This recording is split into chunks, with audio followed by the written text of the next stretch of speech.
After 40 years, The Shining is back, continuing Kubrick's classic with a reputable director this time around. So, it's time to review Dr. Sleep. Get your dislikes ready.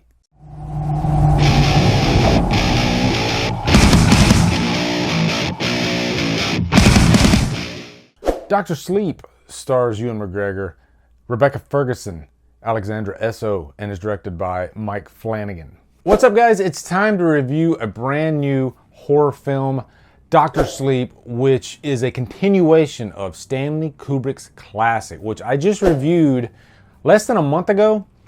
And after having that movie fresh on my brain, it was kind of interesting to bounce off of that to Mike Flanagan's vision for Dr. Sleep. And let me preface this review by saying that The Shining is one of my all-time favorite horror films. I think it is nothing short of a masterpiece. It is one of my very few unicorn-rated movies.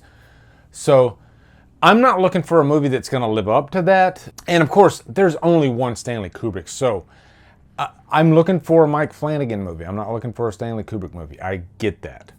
So anyway, let's dive into this movie. First off, a quick plot synopsis. This really follows the story of Danny. If you remember the young child Danny in the first movie, him and his mother, Wendy, got out of the madness, and then they picked up the pieces of their life.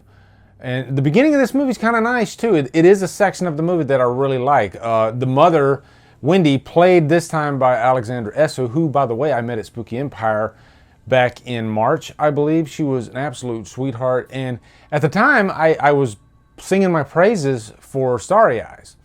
And I even had her sign that poster back there. But I was like, what are you working on right now? And she said, Dr. Sleep. And at the time, I didn't know what Dr. Sleep was. And she said, it's the sequel to The Shining. And I did a double take. I was like, what? Sequel to The Shining?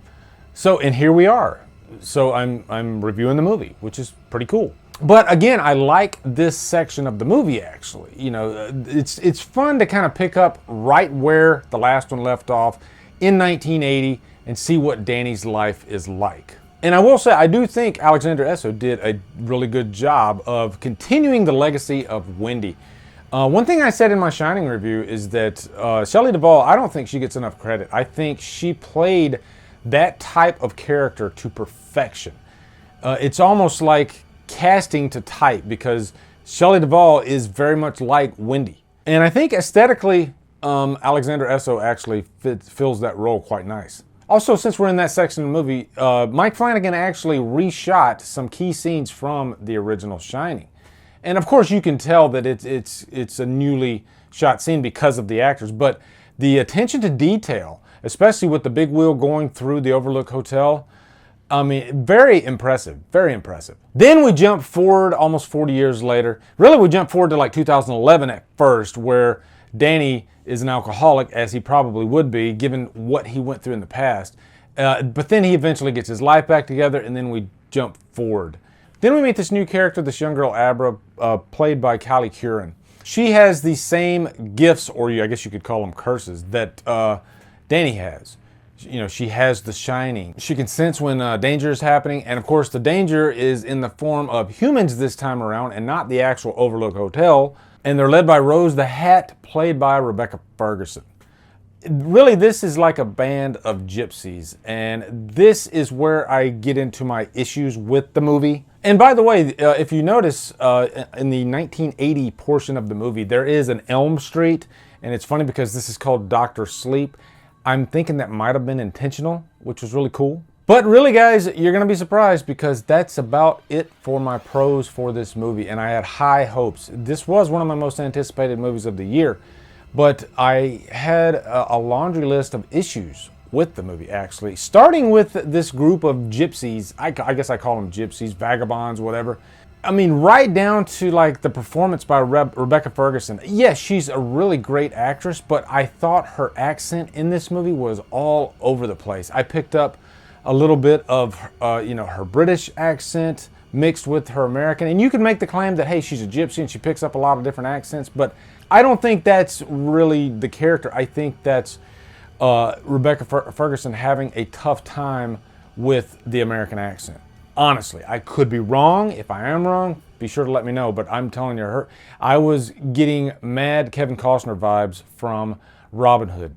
But then also, you know, your villains in this movie, your evil, your threat really is this group of humans. And that can work sometimes, but the Overlook Hotel was just so damn effective as this nightmare of a place. You know, the evil that was in that place. To me, it just works so much better than these really kind of goofy gypsies. I guess at the end of the day, I wasn't scared at all. And I don't get scared by horror movies, but I'm just saying I know what scary is, and none of that was in this. If I'm getting right down to it, and I posted this on social media, this really felt like an episode of like one of those shows like Supernatural. And I have a fun time with Supernatural. I like Supernatural. But I like Dean and Sam Winchester, and they weren't in this movie. That was my biggest issue with this movie, was I couldn't get invested in the characters like I did in The Shining. Jumping over to Ewan McGregor. This movie made me have a realization about Ewan McGregor. I like Ewan McGregor. He's great as Obi-Wan Kenobi. Love him in that role. But it dawned on me that every role that he's done outside of that, especially as a leading man, I never really cared for him. I don't know if it's a personal thing, but again, when I'm comparing him to Jack Nicholson, you know, and who can compare to Jack Nicholson first off? But Nicholson's performance was so commanding in The Shining, and this was almost the opposite of that. I felt myself really wanting to fall asleep when watching Ewan McGregor in this movie. And really, he kind of takes a back seat to most of what's going on. I was more invested in the teenager that was helping him than I was him. She was a huge pro, actually, for this movie. So, Callie Curran, you get a pass. Also, one thing that worked so effectively about The Shining was all the subtext. And I just saw this movie, The Lighthouse. I just reviewed it, actually. And The Lighthouse was just full of all this subtext. And call it a personal preference, whatever. I don't like my horror movies to be completely on the nose. You know, everything's at face value. Especially when you're dealing with like evil and witches and demons and whatnot. This world has a lot of that stuff. And I like a little bit more subtext in these types of films. The Shining is just filled, chock full of subtext. All the way down to the bathtub scene where you see, you know, the attractive woman getting up and then she turns into the old lady. That scene was terrifying. They used the old lady, the same old lady in this movie, not the same actress, of course. But to me, it felt like a one-trick pony that they kept using over and over. It wasn't as mysterious, as effective, in my opinion, in this movie. It's just like they plugged her in for a scare a few times in the movie. And I never thought that would happen with that character from The Shining. Also, the score. This uses a lot of cues from The Shining, and there's one cue, you know, it's almost like that heartbeat that's used so effectively in The Shining. It's overused in this movie, and it's so watered down and drowned out. They use it at times when it shouldn't even be used. Like there's one scene where Danny's at work at this like miniature train station, and they're using it, and I'm like, why are they using that music cue? It makes no sense. That music cue was used so sparingly in The Shining, and that's why it was so effective. And The Shining had a big variety of score elements, whereas this one, it didn't feel like it had that much to offer in the way of the score. And without going into any spoilers, you know, the entities that are in The Shining that Danny can sense, they do play a part in this movie, but in more of a cliche fashion, if you ask me. Subtext. Give me subtext. Don't beat me over the head with scares. And it's a shame too, because I think Mike Flanagan is a very talented director, but for me, he's hit and miss. He's definitely not my favorite director working today. Hush was very effective, but he's hit and miss for me. You know, whereas a director like Ari Aster, Robert Eggers, I think would have been perfect for Dr. Sleep, because those two are a lot more comparable to Stanley Kubrick, if you ask me. So overall, guys, it's a shame because I left this movie kind of deflated, and I don't think I'll ever watch it again, sadly. You know, I'll watch The Shining. I love The Shining. So I'm going to give this movie a super low humdrum. I really am. It does have some nice qualities about it. It's a pretty looking movie. It does deal with some interesting character themes. You know, it's nice following up with Danny, seeing how he's doing. But at the end, it was kind of all for naught.